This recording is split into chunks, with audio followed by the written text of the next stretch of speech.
तो सभी भाइयों को मेरी तरफ से जय श्री राम। उम्मीद करता हूँ सभी लोग एकदम बढ़िया होंगे और वेल आगे भी बढ़िया ही रहना। खैर अब बिना ज्यादा देरी करे अपने एपिसोड को जल्दी से स्टार्ट कर लेते हैं। तो एपिसोड की स्टार्टिंग होती है और एपिसोड की स्टार्टिंग में हम देखते हैं अपने फ्रांसिस को, जो कि थोड़ा घबराते हुए डायरेक्टर से बोलता है, क्या आप ये क्रिस्टल बैज मुझे देने वाले हो? मतलब कि ये मर्सनरी एसोसिएशन के सक्सेसर का हुआ। जिस बात पर एग्री करते हुए डायरेक्टर बोलते हैं, हाँ तुमने बिल्कुल ठीक कहा, और इसके अलावा तुम मर्सनरी एसोसिएशन के अकेले सक्सेसर हो। फ्रांसिस, जिंगनिंग गिल्ड के प्रेसिडेंट ने मुझे तुम्हारे बारे में पहले बताया था। जितना सुनने के बाद फिर अपना फ्रांसिस बोलता है, अच्छा अंकल फूहाओ ने? हाँ वो प्रेसिडेंट फूहाओ थे, तभी से मैंने तुम पर ध्यान देना शुरू कर दिया। लेकिन तुम अभी भी काफी ज्यादा यंग हो, मुझे लगा तुम टैलेंटेड भी हो, तो भी तुम्हें असली ताकतवर बनने के लिए 10 साल और काफी ज्यादा प्रैक्टिस करनी पड़ेगी। आखिरकार मैं इतने सालों में काफी सारे टैलेंटेड लोगों से मिला हूँ, यहाँ तक कि बेहद काबिल त्यान जहान से भी। वो सिर्फ 30 साल की उम्र में कामयाब हो गए थे और मर्सनरी एसोसिएशन के टॉप पिलर्स में से एक बन गए। लेकिन मैंने उम्मीद नहीं की थी कि तुम्हारी स्किल्स इतनी जल्दी बढ़ेंगी और तुम इतने कम समय में मोस्टर टेरिटरी ट्रायल जीत जाओगे। तुम्हारा टैलेंट, मेंटलिटी और पर्सनैलिटी तीनों ही काफी ज्यादा अच्छी हैं। अगर इन फ्यूचर मर्सनरी एसोसिएशन के अंदर कोई भी मुश्किलें आती हैं, तो तुम उन मुश्किलों से निकलने के लिए हमारा रास्ता हो, और वही होगी तुम्हारी लीडरशिप। फ्रांसिस, तुम्हारी ईमानदारी और टैलेंट तुम्हें मर्सनरी एसोसिएशन के अब तक का सबसे बेहतरीन प्रेसिडेंट बना सकता है। और अब यहाँ पर प्रेसिडेंट का नाम सुनने के बाद अपना फ्रांसिस बहुत ज्यादा हैरान हो जाता है।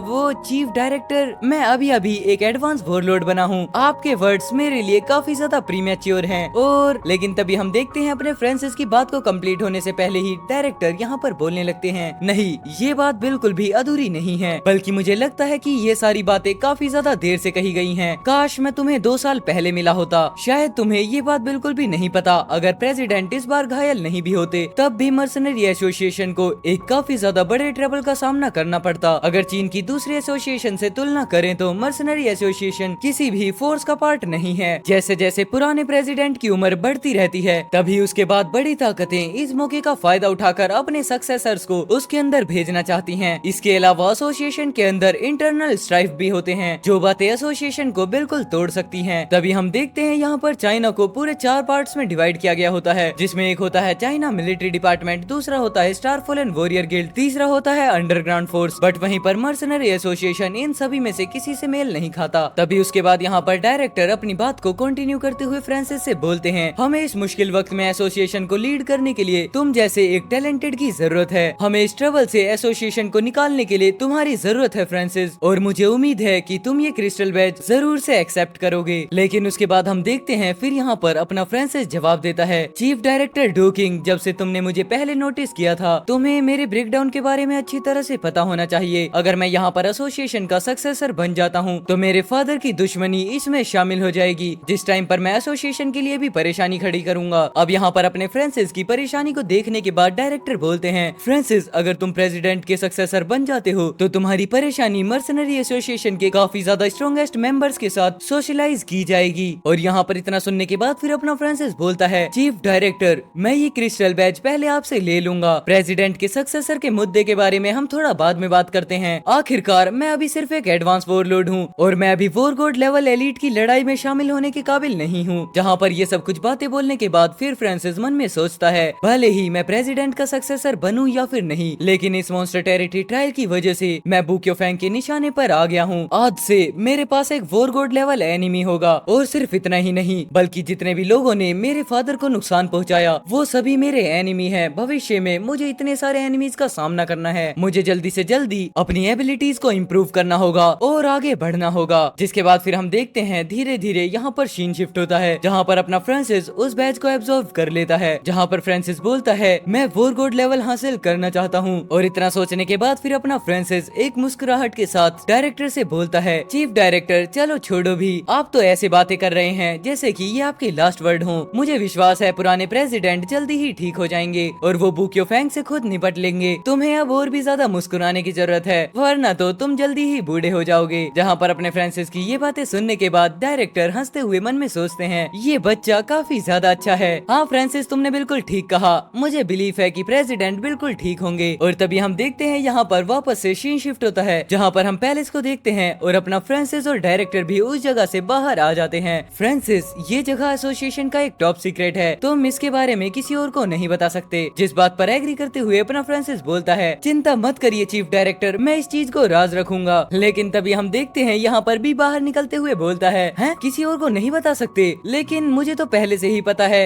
वैसे मैं इंसान तो नहीं हूँ। और इस बात पर एग्री करते हुए अपना ग्रे एग भी खुश हो जाता है। जहाँ पर डायरेक्टर वापस से गेट से बाहर निकलते हुए बोलते हैं, वैसे फ्रांसिस अगर तुम्हारे पास टाइम हो तो तियान जिहान के पास जरूर से जाना और उसकी वो पावरफुल ब्लेड टेक्निक सीख लेना। मुझे अच्छी तरीके से पता है कि तियान जिहान एक काफी ज्यादा फ्रेंडली टीचर हैं। तुम्हें उनके साथ तालमेल बिठाना होगा। अगर तुम्हारी परफॉर्मेंस वहाँ पर अच्छी रही तो तुम्हें वो वापस से सिखाएंगे। जहाँ पर ये बातें सुनने के बाद अपना फ्रांसिस मन में बोलता है, हाँ सीनियर तियान जिहान की पर्सनैलिटी बिल्कुल एग्जैक्ट वैसी है जैसे कि डायरेक्टर डो क्योंग ने बताई है। ठीक है फिर डायरेक्टर, मैं उनसे कल मिलने जाऊंगा। जिसके बाद फिर यहाँ पर डायरेक्टर भी एक बॉक्स को आगे करते हुए फ्रांसिस से बोलते हैं, ये प्राइस तुम्हारे मॉन्स्टर टेरिटरी ट्रायल में विनिंग का है, बाद में बैंक्वेट में इसे दिखाना ताकि कोई भी शक ना करे। और इसी के साथ हम देखते हैं अपने डायरेक्टर और फ्रांसिस उस जगह से बाहर आ जाते हैं जहाँ पर नान और गार्ड इन दोनों का ही वेट कर रहे होते हैं। चीफ डायरेक्टर डो किंग, तुम काफी देर से गायब थे, और वैसे भी फ्रांसिस मैं तुम्हारे प्राइस को देखने के लिए काफी ज्यादा क्यूरियस हूँ। जिसके बाद जैसे ही अपना फ्रांसिस उस बॉक्स को खोलता है, उसके अंदर काफी ज्यादा गोल्ड और क्रिस्टल्स होते हैं, जिन्हें देखने के बाद गार्ड बोलता है, वाह सच में तुम्हारा इनाम तो काफी ज्यादा बढ़िया है। और वैसे भी मर्सनरी एसोसिएशन फ्रांसिस जैसे टैलेंटेड पर काफी ज्यादा मेहरबान होते हैं। तभी फिर हम देखते हैं डायरेक्टर को, जो कि एक ग्लास को आगे बढ़ाते हुए बोलते हैं, चलो इस बार की मॉन्स्टर टेरिटरी ट्रायल के विनर के लिए इसे चेयर्स करते हैं। और तभी हम देखते हैं फिर यहाँ पर सभी लोग एक एक ग्लास उठा लेते हैं। और फिर उसके बाद सीन शिफ्ट होता है थोड़ी देर बाद, जहाँ पर अपने फ्रांसिस ने काफी ज्यादा ड्रिंक कर ली होती है। हे फ्रांसिस, तुम काफी ज्यादा ड्रिंक कर चुके हो, चलो तुम्हें तुम्हारे कमरे में वापस लेकर चलते हैं। लेकिन तभी हम देखते हैं अचानक से यहाँ पर नायान और चैंग आ जाती हैं, जो कि दोनों तरफ से फ्रांसिस को पकड़ते हुए बोलती हैं, चलो छोड़ो भी, हम लोग ही जाकर फ्रांसिस को रूम तक छोड़ आते हैं। जिसके बाद गार्ड हंसते हुए बोलता है, तो फिर मैं इसको तुम दोनों पर छोड़ता हूँ। और जैसे ही अपना फ्रांसिस थोड़ी दूर जाता है, तभी दोनों गार्ड नान और जूलियाओ चारों बोलते हैं, मैं फ्रांसिस से काफी ज्यादा जलन महसूस करता हूँ। और इस चीज पर सभी लोग एग्री करते हैं। एंड फिर हम देखते हैं फाइनली यहाँ पर अपना फ्रांसिस बेडरूम में आ चुका होता है। जिसके बाद दोनों लड़कियां ही एक साथ बोलती हैं, हे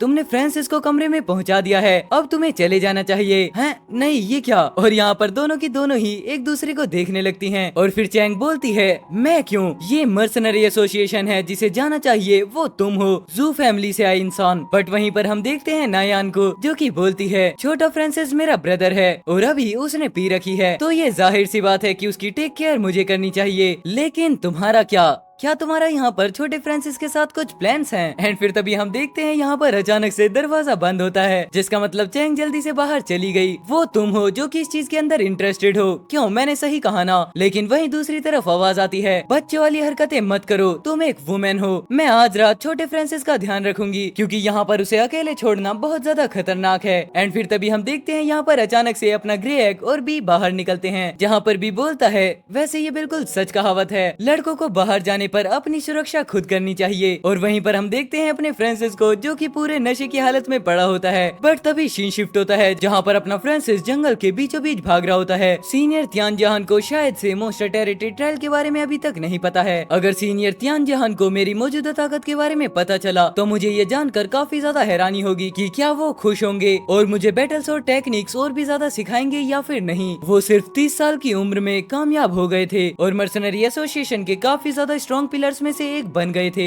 लेकिन मैंने उम्मीद नहीं की थी कि तुम्हारी स्किल्स इतनी जल्दी बढ़ेंगी और तुम इतने कम टाइम में एक मॉन्स्टर टेरिटरी ट्रायल जीत जाओगे। और यहाँ पर ये सब कुछ बोलते हुए अपना फ्रांसिस फिर सोचने लगता है, लेकिन अकॉर्डिंग टू द सीनियर जिहान तिहान पर्सनैलिटी, वो मुझे इतने आसानी से ये मास्टरी तो नहीं देंगे। लेकिन मुझे इस बात का भी डर है कि वो वापस से मुझे परखेंगे। और फिर तभी हम देखते हैं अचानक से फ्रांसिस को कोई चीज सेंस होती है। तभी हम देखते हैं अपने फ्रांसिस की तरफ सामने की तरफ से 2 अटैक्स बढ़ रहे होते हैं, जिन्हें देखने के बाद फ्रांसिस बोलता है, यहाँ पर कुछ तो गड़बड़ है। और यहाँ पर इतना बोलने के साथ ही वो उन 2 अटैक्स को अपने अटैक से डिफ्लेक्ट कर देता है, जिसकी वजह से हम देखते हैं वो लीव्स बिल्कुल बीच से कट जाती हैं और धीरे धीरे नीचे गिरने से पहले वो राख में बदल जाती हैं। जिसे देखने के बाद फ्रांसिस बोलता है, क्या वो लीव्स आधे से कट गईं और तो और वो गिरने से पहले राख में बदल गईं? इसका मतलब ये एक पॉइजनस नेट सेटअप है, जो कि मूफैन का है। और एंड वेल, इतना सोचने के साथ ही यहाँ पर ये वाला एपिसोड खत्म होता है। अब बढ़ते हैं नेक्स्ट वाले एपिसोड की तरफ को। सो वेल अब नेक्स्ट एपिसोड की स्टार्टिंग होती है और हम देखते हैं अपने फ्रांसिस को, जो कि अभी भी काफी ज्यादा घबराते हुए बोलता है ये तो सेम वही ट्रिक है जो कि मूफैन ने यूज की थी, लेकिन ये चीज यहाँ पर क्यों है? कहीं ये मर्सनरी एसोसिएशन का वाइस प्रेसिडेंट बू क्योफेंग तो नहीं है? इस भयानक एहसास से ऐसा लगता है कि जैसे किसी जहरीले सांप ने मुझे निशाना बना रखा हो, मुझे यहाँ से निकलना होगा। और इतना बोलने के साथ ही अपना फ्रांसिस यहाँ पर लाइटनिंग स्टेप का यूज करते हुए पीछे की तरफ भागना स्टार्ट कर देता है। मुझे टारगेट बनाया जा रहा है, ये ओरा मैं फील कर सकता हूँ। यहाँ पर बू क्योफेंग है जो कि मुझे मारना चाहता है, लेकिन तभी यहाँ पर अपना फ्रांसिस पीछे पलटकर सोचता है बू क्योफेंग एक वॉर गॉड लेवल के इलाइट पर है, अगर वो पर्सनली कुछ करता है तो वो छुप कर नहीं रहेगा और जरूर से सामने आएगा। लेकिन अब यहाँ पर निशाना मुझे बनाया गया है तो मैं एनिमी से पीछा नहीं छुड़ा सकता, मुझे उसे खुद को दिखाने देना होगा। और तभी हम देखते हैं इतना बोलने के साथ ही अपना फ्रांसिस एक छोटे से स्टैचू को बाहर की तरफ निकाल लेता है। मैं इस टाइम पर इस आइटम को यूज कर सकता हूँ। बट तभी हम देखते हैं यहाँ पर दो पर्सन को, जिसमें से एक पर्सन के अंदर से काफी ज्यादा इंटेंस ऑरा रिलीज हो रहा होता है। और तभी वहाँ पर दूसरा पर्सन बोलता है हमने अपने टारगेट को स्पॉट कर लिया है, हम काफी देर से यहाँ पर छुपे हुए थे और आखिरकार हमें कुछ मिल रहा है। और इतना बोलने के साथ ही यहाँ पर दूसरा पर्सन अपने फ्रांसिस पर टारगेट एम करने लगता है। लॉर्ड ने बिल्कुल सही कहा था, अगर हम यहाँ पर रुके टारगेट जरूर से हमारे सामने आ जाएगा। लेकिन तभी दूसरा पर्सन बोलता है ऐसा लगता है कि जैसे ये बच्चा पहले से ही कुछ जानता था, चलो छोड़ो अब इस एरो को रिलीज करो। और तभी हम देखते हैं इतना बोलने के साथ ही दूसरा हंटर फ्रांसिस पर अटैक लैंड कर देता है। चिंता मत करो, वो बच्चा अभी सिर्फ एडवांस वॉरलॉर्ड पर है, मेरे इस वेनम एरो की पावर एक वॉर गॉड लेवल के इलाइट के कंपेरेबल है, मेरे इस अटैक को कोई भी डॉज नहीं कर सकता, चाहे फिर वो कितनी भी दूर क्यों ना हो। एंड हम देखते हैं यहाँ पर धीरे धीरे एरो अपने फ्रांसिस के काफी ज्यादा क्लोज पहुंच जाता है। एंड फिर फाइनली जाकर यहाँ पर अपने फ्रांसिस को वो अटैक लग भी जाता है, जिसकी वजह से फ्रांसिस बहुत ज्यादा हड़बड़ाता है। लेकिन देखते ही देखते अचानक फ्रांसिस बिल्कुल शांत हो जाता है और उस चीज को देखने के बाद दोनों हंटर काफी ज्यादा खुश हो जाते हैं। हमने कर दिखाया, तुमने तो उसे एक ही अटैक के अंदर मार डाला, चलो उस बच्चे की क्रॉप को वापस से ले चलते हैं, हमने बहुत बढ़िया काम किया है, लॉर्ड बू क्योफेंग हमें इस चीज के लिए इनाम देंगे। जितना बोलने के साथ यहाँ पर दोनों हंटर्स फ्रांसिस के क्लोज पहुँच जाते हैं, जहाँ पर वो हंटर बोलता है खैर ये बच्चा कितना भी टैलेंटेड क्यों ना हो, लेकिन है तो ये बच्चा ही। हाँ और वैसे भी वेनम एरो लगने के बाद कोई भी इंसान नहीं बच सकता, चाहे फिर वो एक वॉर गॉड इलाइट लेवल पर ही क्यों ना हो।